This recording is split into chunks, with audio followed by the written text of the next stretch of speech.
maka dalam pelaksanaannya berada dalam suatu proses yang berkesinambungan di setiap jenis dan jenjang pendidikan. Next slide selanjutnya. Ada tujuan dari pengelolaan kelas sendiri. Yang pertama, menciptakan situasi dan kondisi di dalam kelas, baik sebagai lingkungan belajar maupun sebagai kelompok belajar yang membantu siswa mengembangkan kemampuannya semaksimal mungkin. Kemudian tujuan pengelolaan kelas yang kedua yaitu menghilangkan berbagai kendala yang mungkin menghambat terselenggaranya interaksi belajar mengajar. Tujuan yang ketiga, menyediakan dan menata fasilitas dan perabot belajar untuk menunjang dan menciptakan kondisi siswa belajar berdasarkan lingkungan sosial, emosional, dan intelektual siswa di dalam kelas. Next.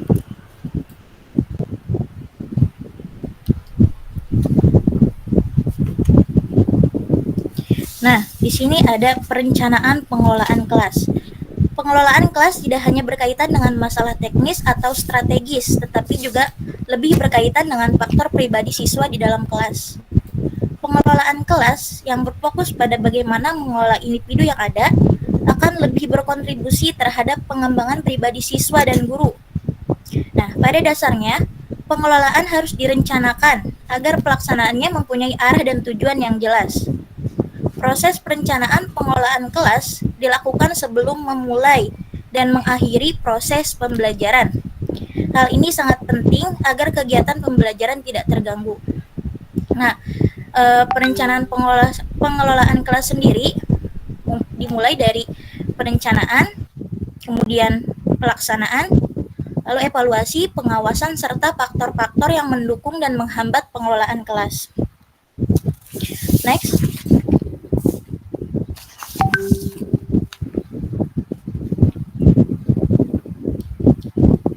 Di sini ada peran guru dalam melaksanakan rencana pengelolaan kelas. Yang pertama, menentukan apa yang akan, kapan, dan bagaimana cara pelaksanaan terencana. Kemudian, membatasi tujuan dan menentukan kerja pelaksanaan untuk mencapai hasil yang optimal melalui proses penetapan tujuan. Kemudian, mengumpulkan dan menganalisis informasi dan mempersiapkan dan mengkomunikasikan rencana dan memutuskan, serta mengembangkan tindakan alternatif. Next.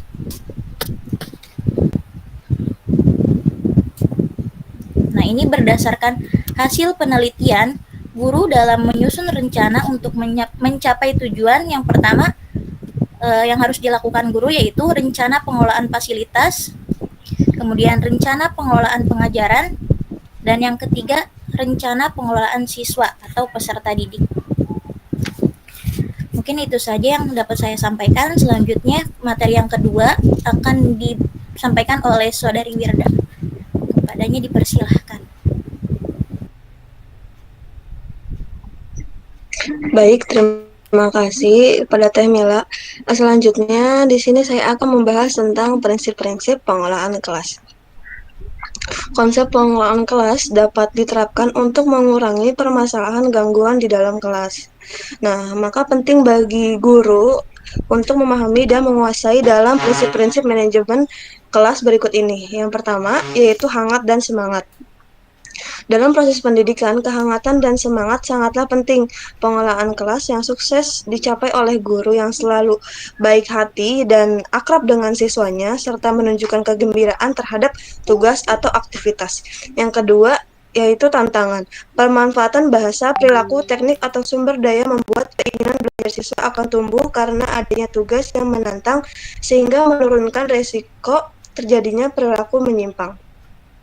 Yang ketiga yaitu bervariasi.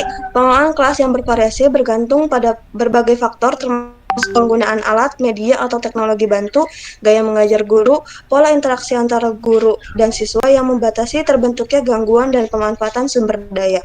Yang keempat yaitu adaptif.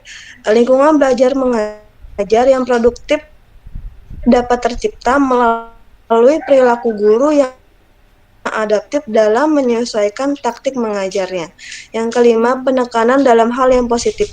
Pada dasarnya ketika mengajar dan mendidik, guru pada hal yang negatif dengan dengan memberikan kritik yang mendukung dan mendidik tentang kesalahan yang dapat mempengaruhi proses belajar mengajar.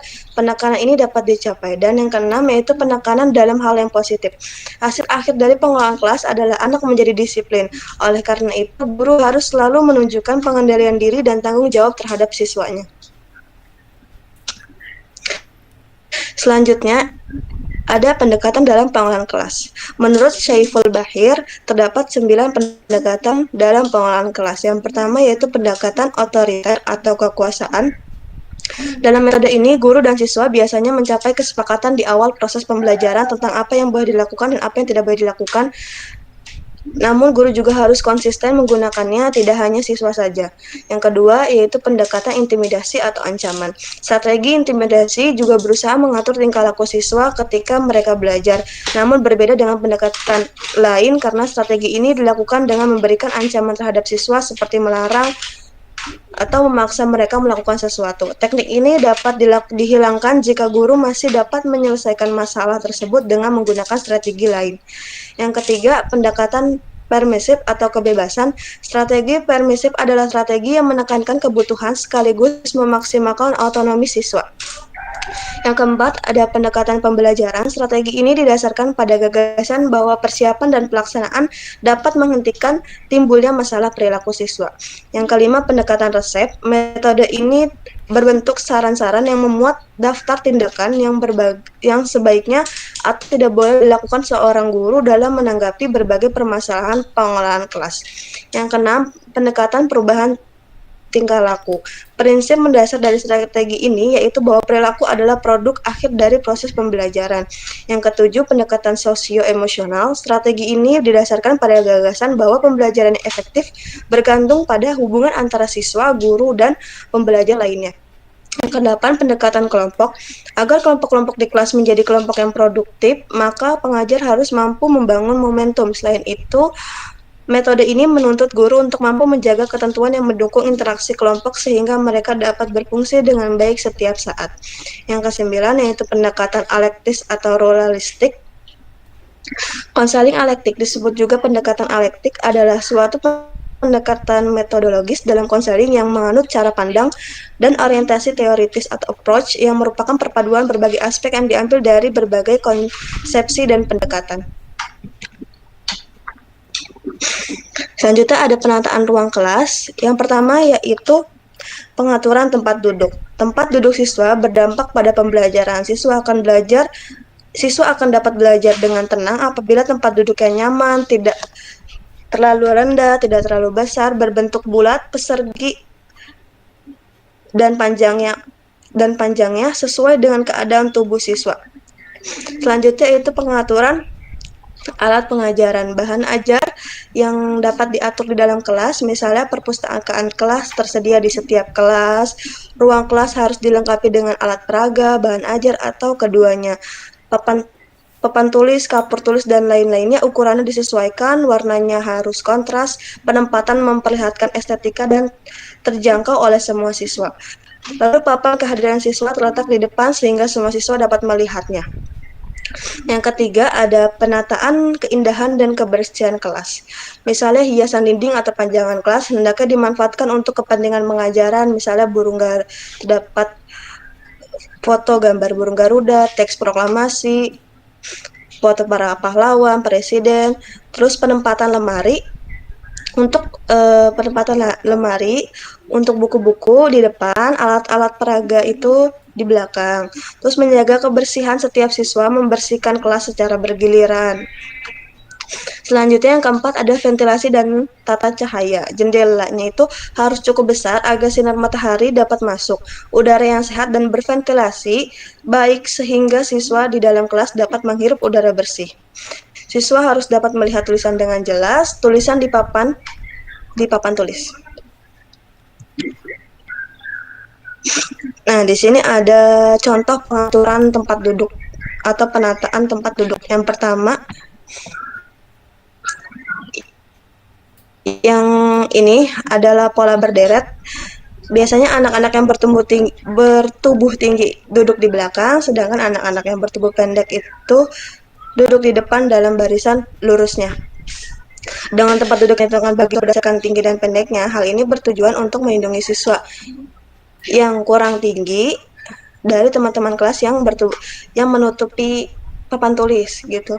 Terus yang ini pola susunan kelompok. Ketika guru menggunakan pembelajaran kelompok, siswa akan sering duduk secara berkelompok dan sesuai dengan pengelompokannya. Lalu yang ini pola formasi tapal kuda. Guru berdiri di tengah kelas ketika pembelajaran memerlukan percakapan ekstensif antara siswa dan guru.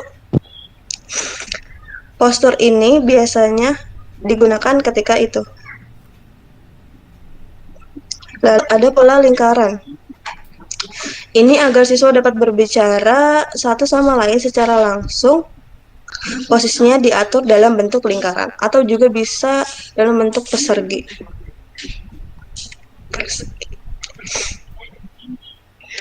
Selanjutnya ada faktor pendukung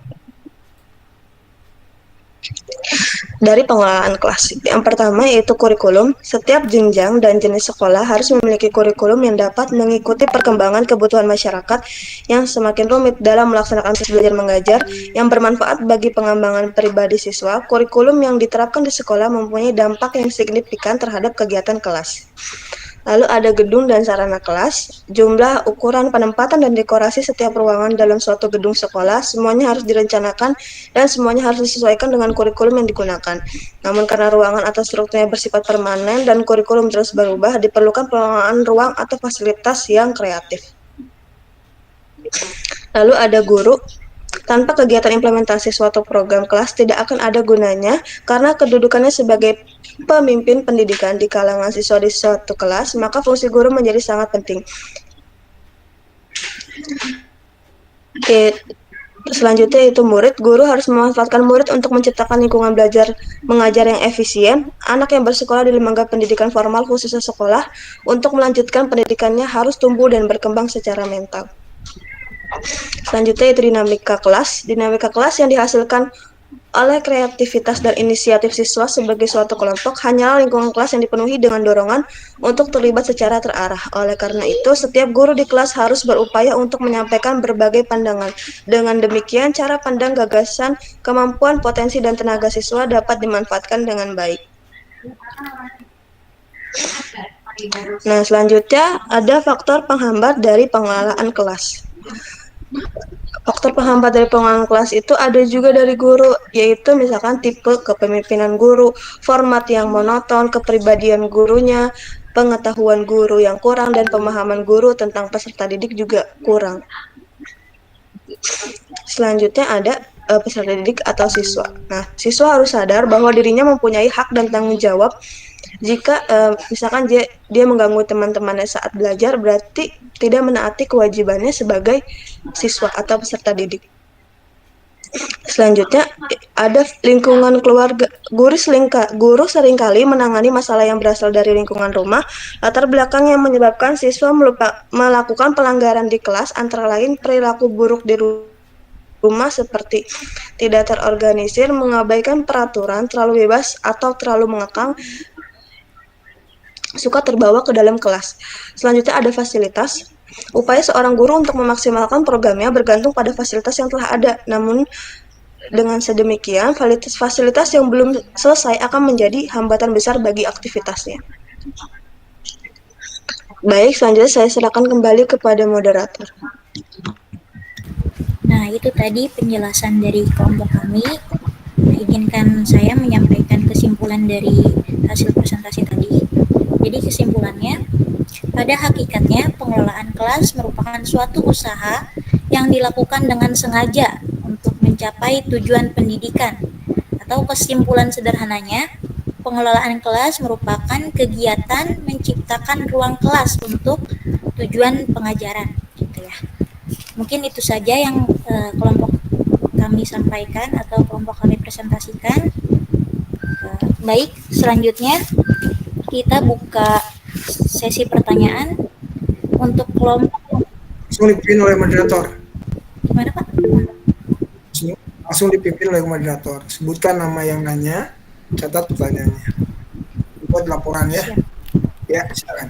Untuk kelompok yang ingin bertanya dipersilahkan. Di sini udah ada yang angkat tangan ya. Coba kepada Teteh Wirda tadi, siapa dulu Teteh Wirda? Yang angkat tangan.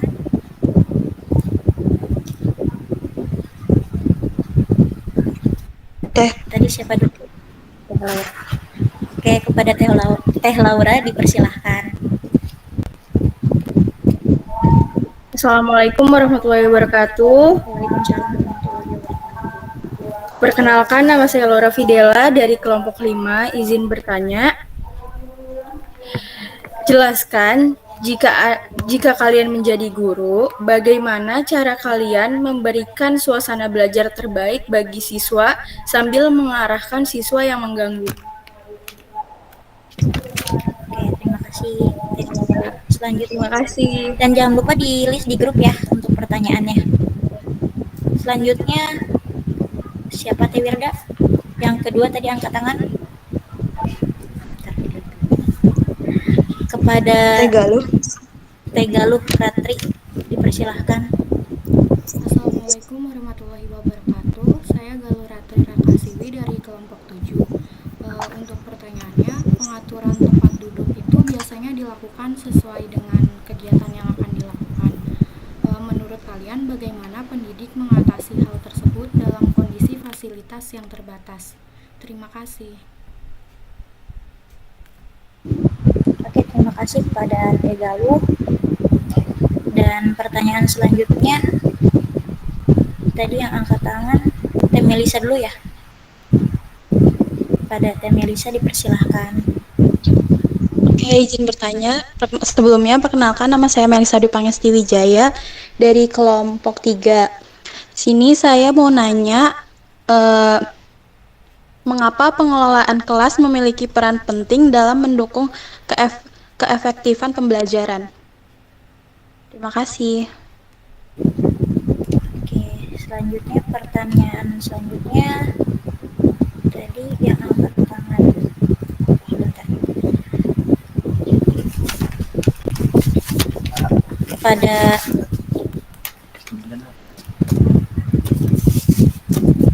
Bintang dipersilahkan. Iya, izin masuk. Saya Bintang dari kelompok 4. Izin bertanya, apa ciri-ciri jika pengelolaan kelas berjalan dengan baik? Oke, terima kasih. Selanjutnya dipersilahkan kepada Teh Farhah. Izin masuk, saya Farhah Sadida dari kelompok 8. Tanya kan tadi ada pendukung, itu tadi antaranya ada murid ya. Pertanyaannya, bagaimana cara mengontrol atau mengelola peserta didik yang merasa terasingkan oleh temannya ketika proses pembelajaran? Terima kasih. Pertanyaan selanjutnya iya dari ke Teh April. Kepada Teh April dipersilahkan. Ya, Assalamualaikum. Saya Aprilia dari kelompok 12. Izin bertanya, bagaimana pendekatan apa yang paling cocok untuk mengelola kelas di era Society 5.0? Terima kasih. Selanjutnya kepada Teh Sheila, persilahkan.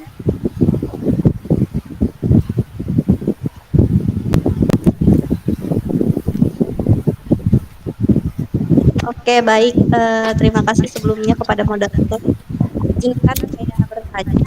Perkenalkan, nama saya Sheila dari kelompok 1. Izin bertanya, bagaimana jika seorang pendidik itu tidak terampil dalam mengolah pengelolaan kelas tersebut? Jelaskan solusi yang harus diambil jika hal tersebut itu terjadi. Terima kasih. Mohon maaf kepada Teh Sheila, tadi suaranya kurang jelas ya. Ini mohon untuk diulang. Oke, diulang ya. Suaranya jelas nggak? Sudah jelas. Untuk pertanyaannya, bagaimana jika seorang pendidik itu tidak terampil dalam pengelolaan kelas tersebut? Jelaskan solusi yang harus diambil jika hal tersebut terjadi. Oke, terima kasih. Selanjutnya kepada Teh Syifa Nadia, dipersilahkan untuk bertanya. Baik, terima kasih. Saya Sipa Nadia dari kelompok 10. Mau izin bertanya, metode apa aja sih yang harus dikuasai oleh guru agar bisa mengelola kelas dengan baik dan menciptakan suasana belajar yang baik juga? Terima kasih. Kemudian pertanyaan selanjutnya dari Teh Dela Amelia, dipersilahkan. Assalamualaikum warahmatullahi wabarakatuh. Saya adalah Melia dari kelompok 6. Izin bertanya, apa saja solusi dalam faktor penghambat guru? Kemudian mohon diulang, tadi suaranya kurang jelas ya. Apa saja solusi dalam faktor penghambat guru? Oke, terima kasih. Pertanyaan selanjutnya kepada Kang Lutfi Reji, dipersilahkan. Oke, baik. Terima kasih. Saya Lutfi Redi Muntarja dari kelompok 11. Di sini saya ingin bertanya, mengapa seorang guru harus mampu mengelola kelas dengan baik? Sekian, terima kasih. Oke, pertanyaan yang terakhir ya dari Teh Ayrin. Pada Teh Ayrin, dipersilahkan. Baik, terima kasih. Izin bertanya dari kelompok 9. Pendekatan ancaman hanya boleh dilakukan ketika situasi tertentu. Contohnya seperti apa? Sekian, terima kasih. Oke, mungkin sudah semua ya kelompok yang bertanya. Sebelumnya izinkan kami dari kelompok 2 berdiskusi terlebih dahulu untuk menjawab 3 pertanyaan yang terpilih. Terima kasih sebelumnya.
Ya, sudah silakan dijawab. Halo? Kepada Teh Wirda mungkin ingin menjawab duluan. Ya. Dipersilakan kepada Teh Wirda.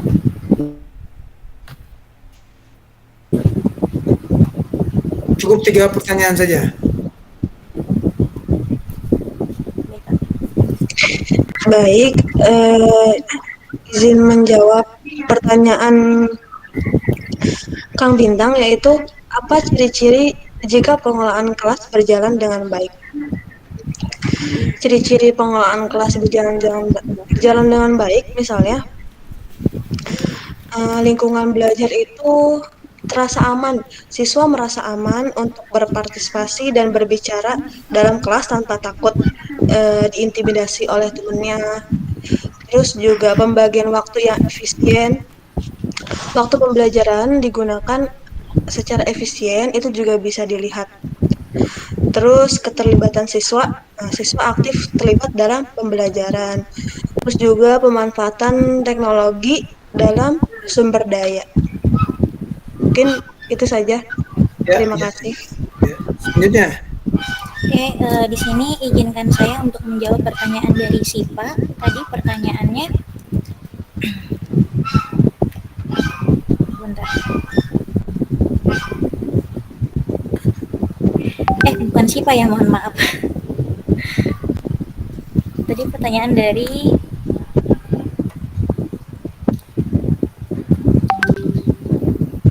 siapa sih tadi Teh?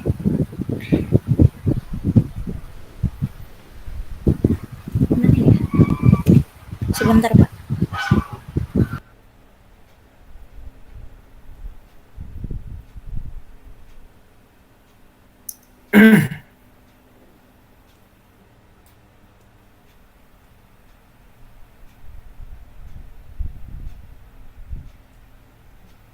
Benar ya, dari Sipa, mohon maaf. Metode apa saja yang harus dilakukan oleh guru untuk mengelola dan menciptakan suasana kelas dengan baik gitu ya. Nah, ini di sini kegiatan belajar mengajar kan bertujuan untuk menguasai kompetisi dan bertujuan untuk pembelajaran oleh siswa. Nah, di sini metode yang pertama mungkin dari lingkungan yang menginspirasi. Tentunya lingkungan sangat berpengaruh besar ya terhadap individu, termasuk juga dengan lingkungan kelas. Oleh karena itu, lingkungan kelas harus memiliki pengaruh positif terhadap siswa agar semangat belajar siswa tumbuh. Maka lingkungan kelas sebaiknya bisa menginspirasi siswa untuk belajar. Kemudian yang kedua, proses belajar yang efektif dan menyenangkan. Di sini suasana hati siswa juga dipengaruhi dengan suasana belajar di kelas. Dengan demikian, jika proses belajar berjalan dengan lancar, menyenangkan, maka motivasi belajar siswa otomatis meningkat. Kelas jadi lebih interaktif karena keaktifan siswa. Untuk menciptakan proses yang menyenangkan, teknik penilaian pun harus disiapkan secara kreatif. Kemudian yang ketiga, suasana kompetisi kelas yang menantang. Umumnya, setiap individu akan merasa bangga bila memiliki sesuatu yang lebih dibandingkan orang lain. Sebut saja lebih pandai gitu misalnya. Nah, kemudian yang keempat, dari sumber belajar. Seringkali siswa enggan belajar karena kurang memadainya sumber pembelajaran. Tidak hanya itu, sumber pembelajaran yang memadai haruslah mendukung kurikulum berkaitan dengan pengembangan diri serta pengembangan karir. Kemudian yang kelima, bantuan belajar yang siap siaga. Sini saat siswa mengalami kesulitan belajar, mereka butuh bantuan dari yang lebih paham. Misalkan dari guru. Ya, jika bantuan yang dibutuhkan nggak ada, maka akan timbul kecenderungan siswa malas untuk melanjutkan belajar. Rata-rata begitu. Selain dari guru, mungkin ada dari temannya ya, yang misalkan siswa belum mengerti penjelasan dari guru, nah temannya bisa membantu. Mungkin itu saja. Ya, berikutnya. izin diskusi terkait pertanyaannya Bapak.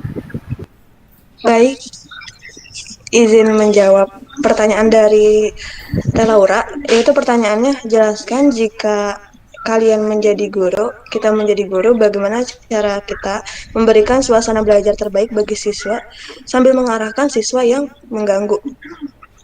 Mungkin yang paling pertama, kita mencontohkan yang baik ya kepada siswa kita. Terus juga bisa memberikan konsekuensi kepada siswa ketika dia mengganggu temannya belajar di kelas gitu. Terus bisa juga kita pendekatan secara individual kepada siswa tersebut. Misalkan setelah kelas kita ajak ngobrol berdua kenapa dia mengganggu belajar teman-temannya belajar di kelas gitu. Mungkin itu saja. Terima kasih. Baik, itu tadi penjelasan dari kelompok kami.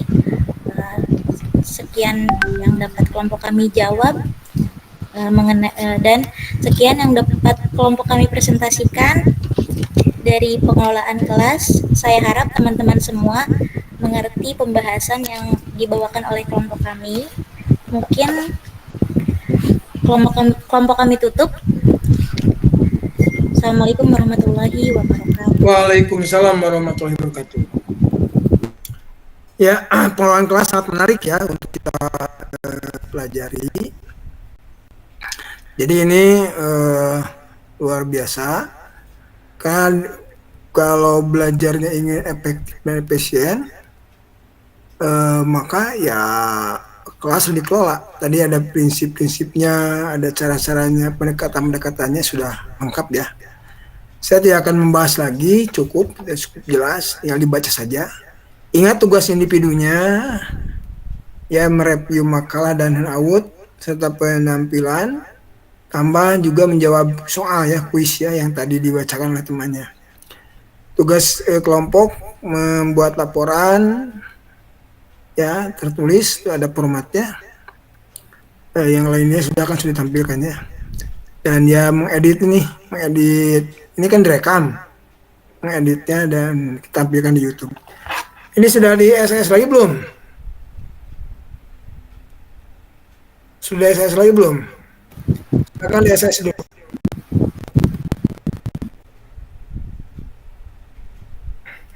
Ya, silakan.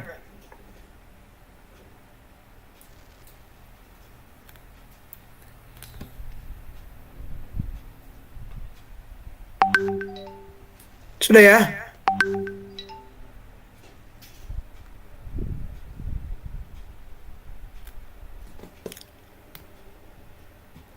Aprilia mau bertanya?